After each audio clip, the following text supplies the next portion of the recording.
First మీరు నివాస స్థలం భూమి అని పెట్టారు, అది రాంగ్ అండి. ఫస్ట్ శూన్యమైన భూమి, నిరాకారమైన భూమి పెట్టాలి, మీరు నివాస స్థలం భూమి అని పెట్టారు. సరే, బైబిల్ ప్రకారంగానే చూద్దాము దాన్ని ఏ విధంగా మనము వర్ణించాలి. అలాగే హైందవ సహోదరులకి చాలా చక్కగా మీరు కూడా ఎవరైతే చూస్తూ ఉంటారో వినండి. మీకు భూమి వయసు బైబిలు సైన్స్కి సహకరిస్తుందా, లేకపోతే హైందవ గ్రంథాలు సృష్టికి సహకరిస్తున్నాయని ఎందుకు బాధపడుతున్నాడు ఆయన? అసలు ఎందుకు అల్లాడుచున్నాడు? అసలు భూమి శూన్యముగా ఎందుకు మారింది? అసలు సృష్టించింది అప్పుడు కదా. మీరు లెక్క ప్రకారం చూస్తే మనం ఆయన సృష్టించేటప్పుడే అదేమన్నా ఇరిగిపోతేనో, ఏదో పతనావస్థలోకి వెళ్ళి ఆయన చేయి జారిపోతేనో, ఏదన్నా వస్తువు మన చేతుల నుండి కింద పడితే కదండి బాధపడేది. ఆయన ఇష్టపడి చేసుకున్న భూమిని ఒక దేవదూత, ఒక లూసిఫర్ గాడు దాన్ని అంతా కూడా నాశనం చేయటానికి దేవుడు కోపాగ్నికి గురి అయిపోయింది. దేవుడు ఆ భూమిని చూసి అల్లాడుచు ఉన్నాడు. అది చూడలేక, ఆరంగా ఉన్న భూమిని చూడలేక నీళ్లతో కప్పివేసేశాడు.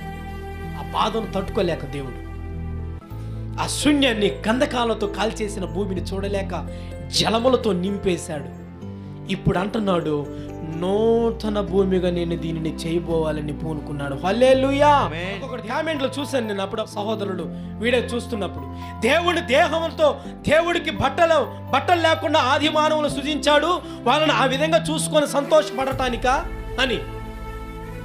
మరి పిచ్చి మేధస్సు కలిగిన మేధావులారా, అందరికీ హృదయపూర్వక వందనాలు.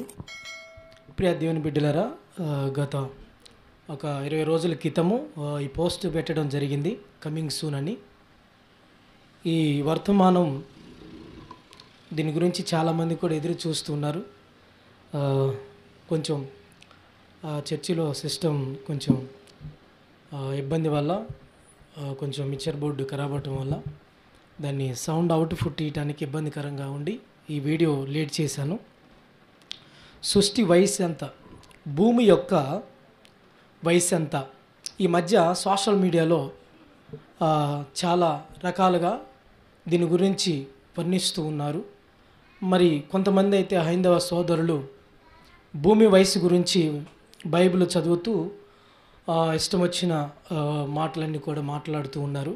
ఏదేమైనప్పటికీ కొంతమంది పాస్టర్స్ కూడా దీని గురించి వివరించడం జరిగినప్పుడు ఆదికాండంలో ఉన్న మొదటి సృష్టి క్రమాన్ని దాన్ని ఎలా ఉందో అదే రీతిగా వర్ణించడం జరుగుతుంది. దీనివల్ల కొన్ని హైందవ సహోదరులు ఈ మధ్య ఒక ఛానల్ పెట్టి, ఆ ఛానల్లో సృష్టి ఎప్పుడు పుట్టింది, మా హైందవ గ్రంథాల ప్రకారము సృష్టి కోట్ల సంవత్సరాలు, లక్షల సంవత్సరాలు ఉంది, మా హైందవ గ్రంథాలు సైన్స్కి యాక్టీజ్గా సరిపోతున్నాయి, మీ బైబిల్ ఒక్కటే సరిపోవట్లేదు. ఎందుకంటే ఆదాము క్రమాన్ని తీసుకొని, ఆదాము మొట్టమొదటి వ్యక్తి, భూమి ఆరంభము నుంచి ఆదాము మొట్టమొదటి వ్యక్తి కనుక ఆదాము నుంచి ఆదాము మొట్టమొదటి వ్యక్తి, సృష్టి అప్పుడే ఆరంభమైన నుంచి మొట్టమొదటి మనిషి కనుక ఆదాము నుంచి ఇప్పటికీ వంశావళిని అన్నిటినీ లెక్కేస్తే తన తర్వాత తన కుమారుల వయసు, తన తర్వాత వచ్చిన వాళ్ళ వయసు అన్నిటిని లెక్క చేసి, ఈ రోజుల్లో టెక్నాలజీ చాలా పెరిగింది కనుక ఆయా సైట్లో కూడా పెట్టారు. ఏంటంటే ఆదాము క్రమం గురించి అక్షరాల నిజమైంది. అది హైందవ సహోదరులు ఎవరైతే చెప్తున్నారో, ఆదాము క్రమం నుంచి ఇప్పటి వరకు బైబిల్ మొట్టమొదటి పుట్టిన మానవుడికి సృష్టి క్రమమును చూస్తే ఆయా వెబ్సైట్లో కూడా పెట్టారు. చాలా సంతోషం. ఆ వంశావళి క్రమాన్ని కూడా ఒక పిక్చర్ రూపంలో పెట్టి మార్కులు గీసి కూడా పెట్టారు. అది అక్షరాల నిజం. ఏదేమైనప్పటికీ ఈరోజు మనం ఈ సృష్టి యొక్క క్రమాన్ని చెప్పడానికి నేను ఇష్టపడుతూ ఉన్నాను. మీకు ఆ తమ్నెల్లో పెట్టాను. మొట్టమొదటికి ఏం చెప్పానంటే, అక్కడ తమ్నెల్ మీకు అగపడుతుంటుంది. ఒక 3 ఆ భూగోళాలని, భూమిని ఆ సింబల్స్ పెట్టి, ఒకటి నివాస స్థలం అని పెట్టాను దాని కింద. ఫస్ట్ నివాస స్థలం, రెండోది నిరాకారమైన భూమి, మూడోది చూస్తే నూతన భూమి. ఇట్లా పెట్టాను. అదేంటండి, నేను ఈ పోస్ట్ని ఫేస్బుక్లో, వాట్సాప్లో చేసినప్పుడు ఈ విధంగా కామెంట్స్ పెట్టారు చాలామంది పాస్టర్సు. ఏంటండి అడ్డదిడ్డంగా చదువుతున్నారు మీరు బైబిల్ అని. నేను చక్కగానే చదువుతున్నానండి. ఫస్ట్ మీరు నివాస స్థలం భూమి అని పెట్టారు, అది రాంగ్ అండి. ఫస్ట్ శూన్యమైన భూమి, నిరాకారమైన భూమి పెట్టాలి మీరు, నివాస స్థలం భూమి అని పెట్టారు. సరే, బైబిల్ ప్రకారంగానే చూద్దాము దాన్ని ఏ విధంగా మనము వర్ణించాలి. అలాగే హైందవ సహోదరులకి చాలా చక్కగా మీరు కూడా ఎవరైతే చూస్తూ ఉంటారో వినండి. మీకు భూమి వయసు బైబిలు సైన్స్కి సహకరిస్తుందా, లేకపోతే హైందవ గ్రంథాలు సృష్టికి సహకరిస్తున్నాయి అనేది మీరు తెలుసుకోవాలి. ప్రియా దేవుని బిడ్డలారా, మనం చూద్దాం. ఫస్ట్ ఆఫ్ ఆల్ పాస్టర్స్ ఇలా విధంగా చెప్పారన్నాను కదా, మీరు ఫస్ట్ నిరాకారమైన భూమి పెట్టాలన్నారు. చూద్దాం మరి అది ఆది కాండంలో మనం చూస్తే దీని వృత్తాంతం అంతా మనకు అగపడుతుంది. ఆది కాండం మొట్టమొదటి అధ్యాయంలో సృష్టి క్రమంలో మనం చూస్తాం. 2వ వాక్యం చూద్దాం ఒకసారి. భూమి నిరాకారముగాను శూన్యముగాను ఉండెను. చీకటి అగాధ జలముల పైన కమ్మి ఉండెను. హల్లెలూయా. ఇప్పుడు చదవబడిన లేఖన భాగంలో భూమి నిరాకారముగా ఉందంట, శూన్యముగా ఉందంట. ఇంకా కిందకు వస్తే చీకటి అగాధ జలముల పైన కమ్మి ఉండెను, దేవుని ఆత్మ జలముల మీద అల్లాడుచు ఉండెను. హల్లెలూయా. దేవాతి దేవుడికి మహిమ కలుగును గాక. ఈ వాక్యములో చాలా గ్యాప్ ఉందండి. భూమి నిరాకారముగా ఉందంట, శూన్యముగా ఉందంట, దాని మీద చీకటి అగాధ జలములు కమ్మి ఉండెను. ఆ రెండింటి జరిగిన తర్వాత దేవుడు ఆత్మ అంట జలముల మీద అల్లాడుచు ఉందంటే, అల్లాడుచు ఉందంటే దేవుని ఆత్మ బాధపడుతుంది. ఇప్పుడు దేవుడు ఏది చేసినా అది అద్భుతకరంగా ఉంటుంది, ఆశీర్వాదకరంగా ఉంటుంది, ఆశ్చర్యకరంగా ఉంటుంది. అసలు స్టార్టింగే అప్పుడు చేశాడండి భూమిని. మీరు అన్నట్లు చూస్తే స్టార్టింగే చేసినప్పుడు ఆయన దేన్ని కూడా శూన్యంగా చేయడు, దేనిని పనికి రాకుండా చేయడు, దేనిని నిష్ప్రయోజనంగా చేయడు, దేనిని కూడా శాపగ్రస్తంగా చేయడు ఆయన. ఇది నగ్న సత్యం. చేసింది మంచిగా ఫలమీయటానికి చేశాడు దాన్ని, భూమిని. ఇక్కడ అంటున్నాడు శూన్యముగా ఉంది, నిరాకరంగా ఉన్నాడంట. కానీ దేవుడు ఆత్మ అల్లాడుచుంది. ఎందుకు బాధపడుతున్నాడు అసలు? అక్కడ ప్రశ్న మార్కు మనకు రావాలి. అక్కడ చాలా గ్యాప్ ఉంది, చాలా స్టోరీ జరిగిందాడ ఈ ఒక్క 2వ వాక్యంలోనే. దేవుని ఆత్మ అల్లాడుచు ఉంది. దేవుడు అప్పుడే సృష్టించాడు దాన్ని, ఎందుకు బాధపడుతున్నాడు ఆయన? అసలు ఎందుకు అల్లాడుచున్నాడు? అసలు భూమి శూన్యముగా ఎందుకు మారింది?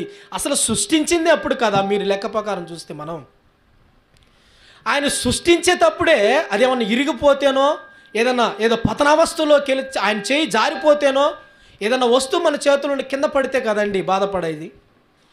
దేవుడు కూడా చేశాడు. అది ఏ విధంగా చేశాడంటే, ఫస్ట్ ఆఫ్ ఆల్ ఏం భూమిని చేశాడు తెలుసా? ఇప్పుడు మీ తమ్మునేళ్ళ పెట్టింది మీకు కనపడుతుంది. దేవుడు ఫస్ట్ ఆఫ్ ఆల్ దానిని నివాస స్థలముగా చేశాడు. హల్లెలూయా. చూద్దాం, మనం ఒకసారి చూద్దాం దాన్ని. నివాస స్థలముగా చేసిన దాన్ని ఫస్ట్ ఆఫ్ ఆల్ 1 పాయింట్, నివాస స్థలం. ఫస్ట్ చేసింది దేవుడు నివాస స్థలాన్ని. చూడండి, యెషయా గ్రంథంలో 45వ అధ్యాయంలో 18వ వాక్యం చూస్తే మనకు అగపడుతుంది. చూడండి ఒకసారి, మన సహోదరుడు చదివి వినిపిస్తారు మనకి. యెషయా గ్రంథం 45వ అధ్యాయం 18వ వాక్యం. ఆకాశములకు సృష్టికర్తయగు యెహోవాయే దేవుడు ఆయన భూమిని కలగజేసి దాన్ని సిద్ధపరిచి స్థిరపరచెను. నిరాకారముగా నుండునట్లు ఆయన దాన్ని సృజించలేదు, నిరాకారముగా ఉండునట్లు దాన్ని సృజింపలేదు, నివాస స్థలమగునట్లు ఆయన చేశాడు. చప్పట్లు కొట్టి దేవుని నామమును మహిమపరచుతాం. దేవాతి దేవుడికి మహిమ కలుగును గాక. ఆమేన్. ఫస్ట్ చేసింది నివాస స్థలం చేశాడంట దేవుడు. ఫస్ట్ ఆఫ్ ఆల్ చేసింది నివాస స్థలం, నివాస స్థలంగా చేశాడు.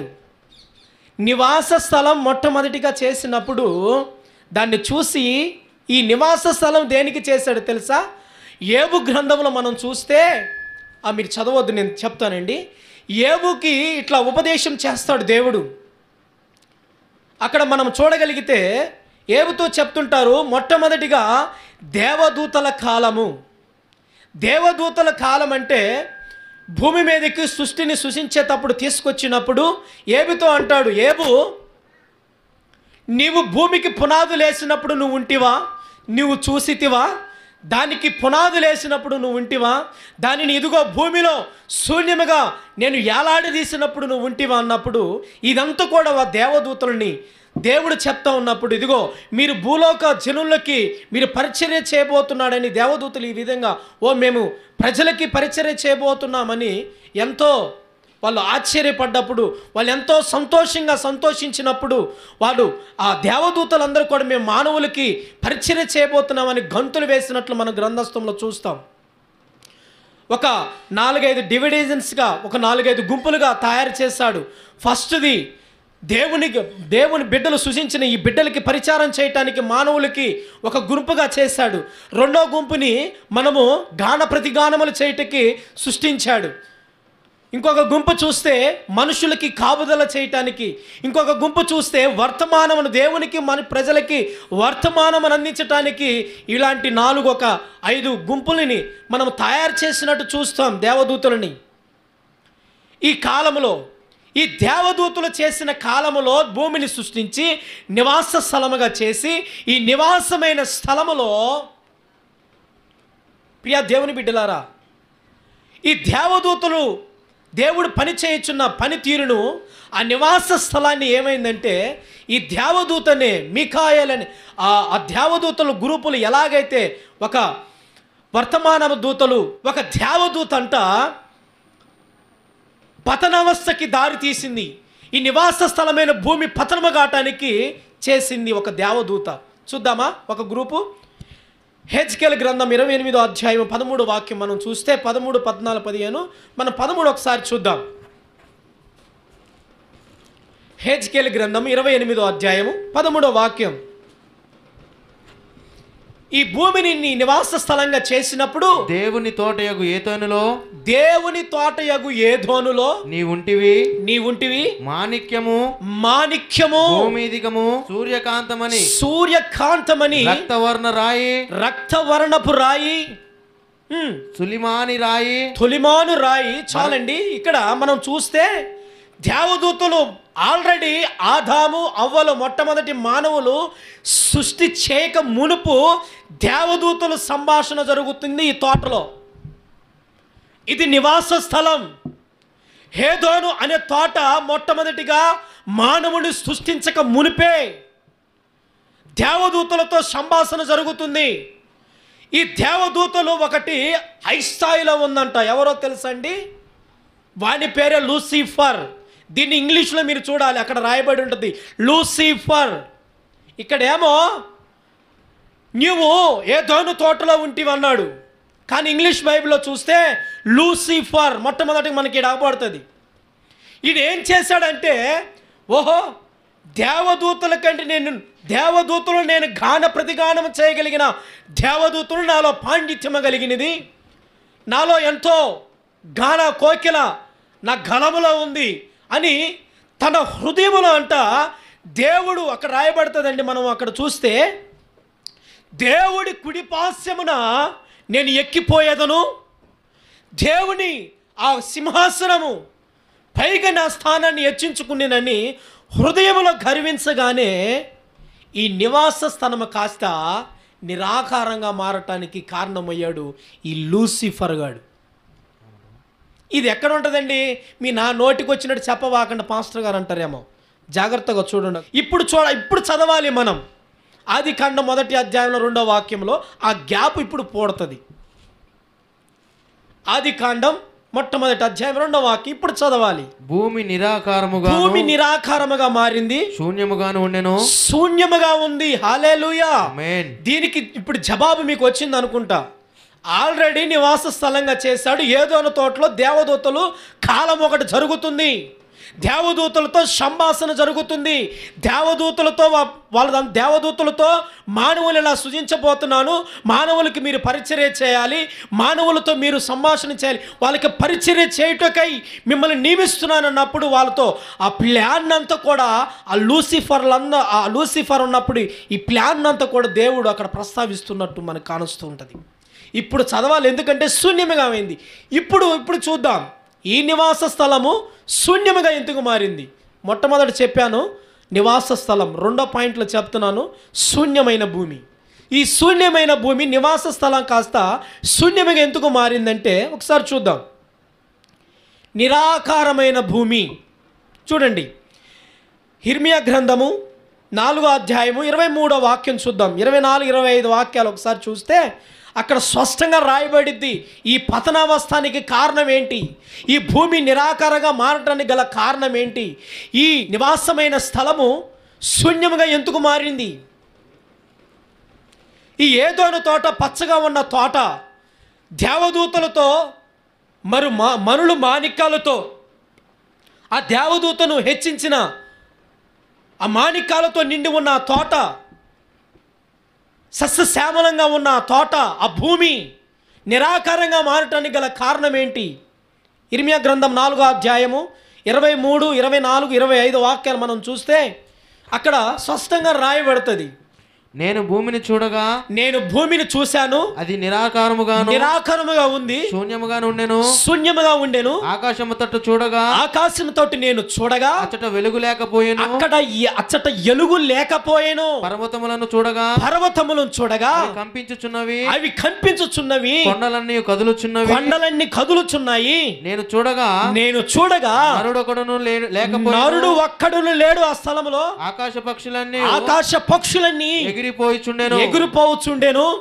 నేను చూచుచుండగా ఫలవంతమైన భూమి ఎడారి ఆయను. ఉన్నతమైన ఎడారి అయిపోయింది. 26 అందులో పట్టణములన్నీ యెహోవా కోపాగ్నికి నిలవలేక ఆయన ఎదుటను ఉండకుండా పడగొట్టబడెను, అగ్ని గంధకములతో కాల్చబడెను. దేవాతి దేవుడికి మహిమ కలుగును గాక. ఇప్పుడు దేవుడు అంటున్నాడు, ఆయన చూసినప్పుడు ఆ కోపాగ్నికి, ఆ దేవదూత చేసిన పనికి భూమి అంతా కూడా నిరాకారముగాను అగ్ని స్కందములతో భూమి కాల్చబడింది, పర్వతములు కొట్టివేయబడ్డాయి. ఆయన ఎంతో ఇష్టపడి చేసుకున్న తోట నిరాకరముగా మార్చబడింది. ఈ దేవదూత ఈ గర్వించిన గర్భపు కారణము చేత భూమి పతనావస్థలోకి వెళ్ళిపోయింది. ఇప్పుడు చదవాలి ఆదికాండం 1వ అధ్యాయము 2వ వాక్యం అండి. అక్కడ ఏమంటున్నాడు, ఇప్పుడు చూస్తున్నాడు దేవుడు ఈ పతనమైన భూమిని. ఇప్పుడు చూస్తున్నాడు దేవుడు, భూమి నిరాకారముగాను, నేను ఎంత చేతులతో రమ్యంగా చేసుకున్న భూమి నిరాకారముగా మారిపోయింది, శూన్యముగా మారిపోయింది. చీకటి అగాధ జలముల పైన కమ్మియుండెను, దేవుని ఆత్మ జలముల పైన అల్లాడుచుండెను. హల్లెలూయా. దేవుడు చూడలేక అప్పుడు లేదండి, ఈ మంటలతో కాల్చిన ఈ బూడిద ఎంతో ఇష్టపడి చేసుకున్న ఈ నివాస స్థలమైన భూమి నిరాకారంగా మారిందంటూ బాధపడుతూ దేవుడు దాన్ని అంటున్నాడు, నా ఆత్మ అల్లాడుచు దుఃఖపడుతుంది. కారణం ఏంటంటే ఆయన ఇష్టపడి చేసుకున్న భూమిని ఒక దేవదూత, ఒక లూసిఫర్ గాడు దాన్ని అంతా కూడా నాశనం చేయటానికి దేవుడు కోపాగ్నికి గురి అయిపోయింది. దేవుడు ఆ భూమిని చూసి అల్లాడుచు ఉన్నాడు. అది చూడలేక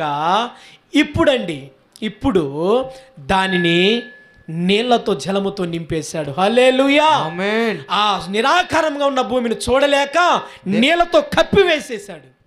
ఆ బాధను తట్టుకోలేక దేవుడు ఆ శూన్యాన్ని గంధకాలతో కాల్చేసిన భూమిని చూడలేక జలములతో నింపేశాడు. ఇప్పుడు అంటున్నాడు, నూతన భూమిగా నేను దీనిని చేయబోవాలని పూనుకున్నాడు. హల్లెలూయా. దేవాతి దేవుడికి మహిమ కలుగునుగాక. సర్వోన్నతమైన స్థలములో దేవాతి దేవుడికి మహిమ కలుగునుగాక. ఇప్పుడు ఇదంతా కూడా ఇప్పుడు హైందవ సహోదరులు అంటున్నారు, మీ భూమి మేము ఆదాము కాడ నుంచి లెక్క వేసుకుంటే బైబులు సైన్స్కి సరిపోదండి అంటున్నారు. ఏమండి, మీరు ఆదాము కాడ నుంచే లెక్కేస్తున్నారు. ఇప్పుడు జరిగిన కాలం అంతా ఇది దేవదూతల కాలం. దేవదూతలకి దేవునికి మధ్యన జరిగిన సృష్టి. ఏమండి ప్రియా దేవుని బిడ్డలారా, ఈ రోజుల్లో కూడా మీరు టెక్నాలజీ చాలా పెరిగింది కండి. ఈ రోజుల్లో నాసా వాళ్ళు కూడా అండి, అదొక బృందం, మీకు తెలిసే ఉంటుంది, సైన్స్ బృందం. ఆకాశములను భూమిలన్నిటినీ కూడా ఎలుక తీసే బృందం నాసా. ఈ నాసా వాళ్ళు ఎన్నో సార్లు కూడా అంతరిక్షంలోకి వెళ్ళారు. అక్కడ ఏదో హోటల్ కడతాము, నా చిన్నప్పుడు టాంచుంటున్నాను నేను, ఆడ హోటల్ కడతాము, మీరు రిజిస్ట్రేషన్ చేసుకోండి, డబ్బులు కట్టండి. మళ్ళీ ఇంకోటి మాత్రం చెప్తానండి, మీరు ఆడ ఇల్లు కట్టుకుని నీళ్ళు మాత్రమే నుంచి తీసుకెళ్ళాలి, ఎందుకంటే ఆడ ఉండవు. వాళ్ళు కూడా చెప్పిన నగ్న సత్యం ఏంటో తెలుసా? ఇక్కడ ఏదో కాల్చినట్టు బూడిద నివసిస్తూ ఉంది, అంత అగ్ని గంధకములతో కాల్చినట్టుగా ఇక్కడ నివసిస్తుంది. ఆ భూమిని, ఆ ఫోటోలన్నీ కూడా ఇప్పుడు నెట్లో పెట్టున్నాయండి, చూడండి. అగ్నితో కాల్చినట్లుగా, గంధకములతో కాల్చినట్లుగా బూడిద అక్కడ నివసిస్తున్నట్లుగా మీరందరూ కూడా ఇమేజెస్లో చూడొచ్చు, ఫోటోల్లో. ఇది ఎప్పుడో నా బైబిల్ చెప్పింది, ఇది నగ్న సత్యం. ఈ భూతలం మీద తప్ప ఏ తలముల మీద కూడా మనుషుడు మనుగడ సాగించటానికి లేదు. హల్లెలూయా.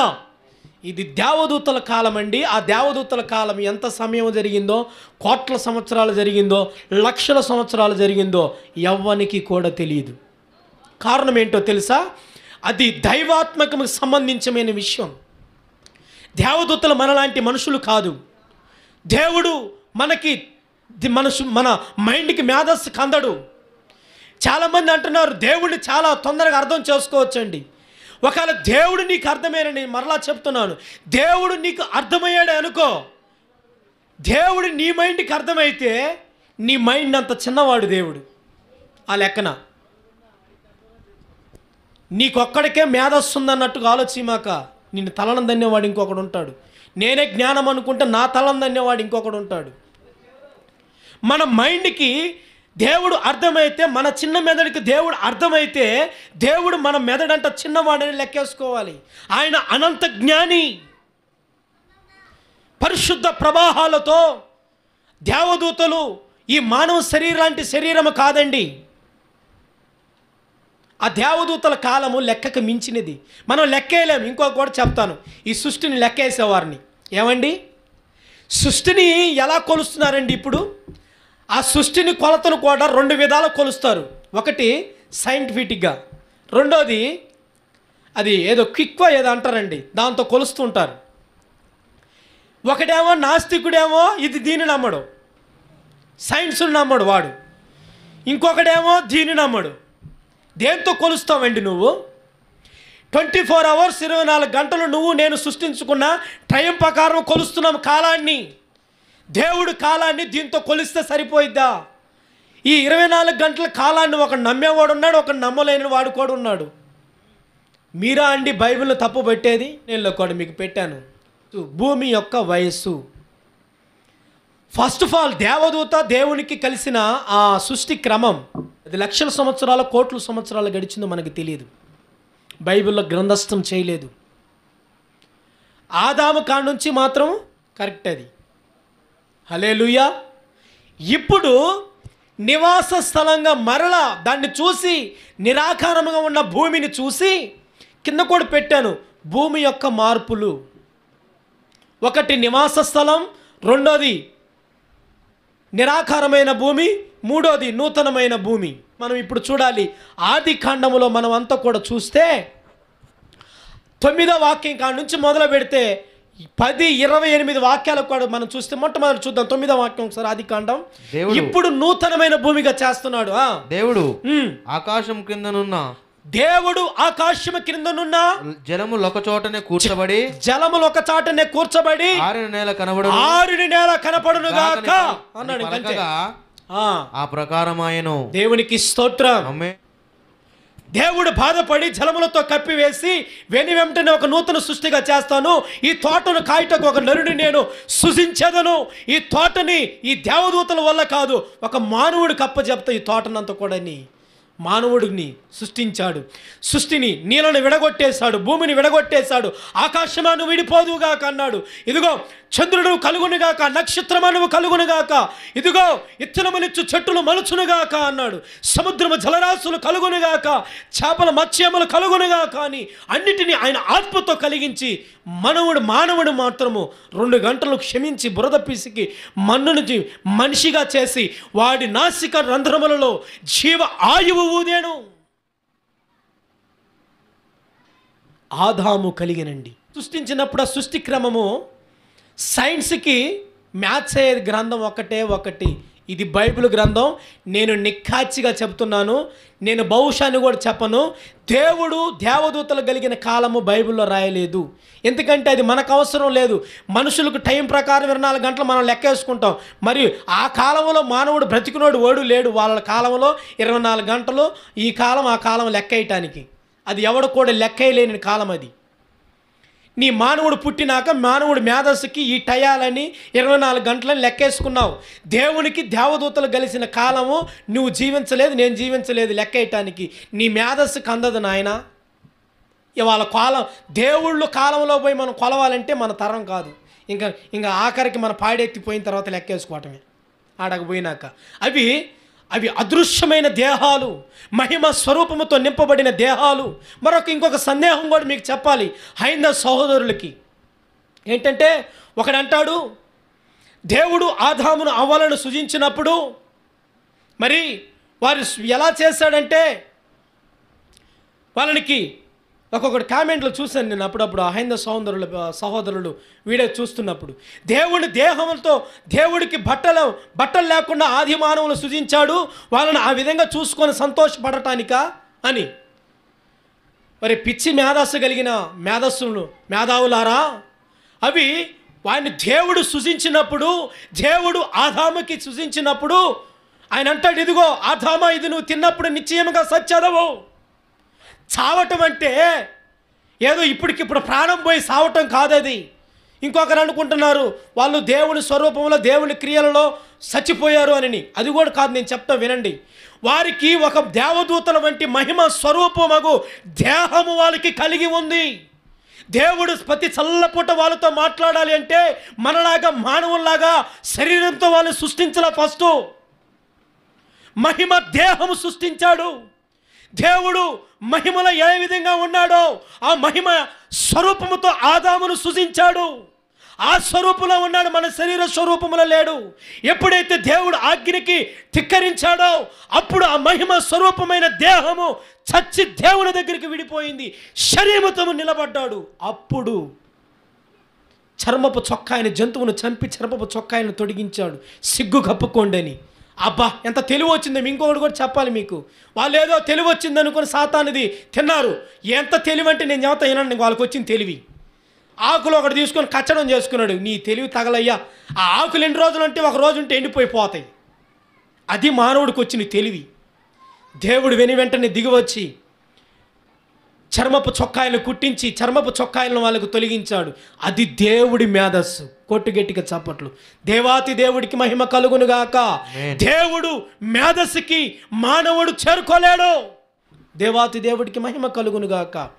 మొట్టమొదటిది నివాస స్థలం, రెండోది నిరాకారమైన భూమి, మూడవది నూతనమైన భూమి. భూమి యొక్క మార్పులు